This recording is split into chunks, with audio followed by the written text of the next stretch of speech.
Hello, നമുക്കിന്ന് പൂരം കാണാൻ പോവാം. അപ്പം ഞാൻ പോകുന്നത് പൈറുക്കാവ് ഭഗവതി ക്ഷേത്രത്തിലെ പൂരത്തിനാണ് കേട്ടോ. എത്ര പേര് കേട്ടിട്ടുണ്ടാവും അറിയില്ല. അതെന്തായാലും തൃശ്ശൂർ ജില്ലയിലുള്ള ഒരു നാട്ടിൻപുറത്ത് ഒരു കുഞ്ഞമ്പലാണ്. അങ്ങനെയൊക്കെ പറഞ്ഞാലും പൂരം നല്ല അടിപൊളിയായിട്ട് 7 ആനയ്ക്കുള്ള കിടിലൻ പൂരമാണ്. അപ്പം നമ്മളൊരു നൊസ്റ്റാൾജി ആയിക്കോട്ടെ എന്ന് വിചാരിച്ച് പാടത്തുകൂടെ ഞങ്ങൾ പണ്ട് പോകാറുള്ള വഴി കൂടെ ആ ഒരു വരമ്പിലൂടെ ഒക്കെ നടന്ന് തന്നെയാണ് പോകുന്നത്. മോൾക്കൊക്കെ ഭയങ്കര എക്സൈറ്റ്മെൻ്റ് ആയിരുന്നു. എൻ്റെ കുട്ടിക്കാലത്ത് ഞാനും ഇതേപോലെ ഇങ്ങനെ വരമ്പിൽ കൂടെ ഓടിയിട്ടൊക്കെയാണ് കേട്ടോ ഈ പൂരം കാണാൻ പോകാറുള്ളത്. പൂരങ്ങൾ ഇഷ്ടമുള്ള എല്ലാവർക്കും ഇവിടുത്തെ മേളവും പൂരമൊക്കെ ഇഷ്ടപ്പെട്ടു കേട്ടോ. അങ്ങനെ നമ്മളിത് ആ പൂരപ്പറമ്പിലേക്ക് എത്തി.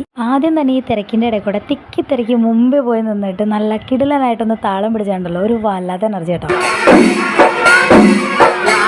അങ്ങനെ കുറേ നേരം പൂരമൊക്കെ ആസ്വദിച്ചതിന് ശേഷം നമ്മളിനി പർച്ചേസിങ് സെഷനിലേക്ക് കിടക്കുകയാണ്. നമുക്ക് കുറച്ച് ടോയ്സ് വാങ്ങി, അത്ര തന്നെ ഉള്ളൂ. ആൻഡ് പൂരം അത്രയേ ഉള്ളൂ. നിങ്ങൾക്ക് ഇഷ്ടപ്പെട്ടെങ്കിൽ like, share and subscribe. By.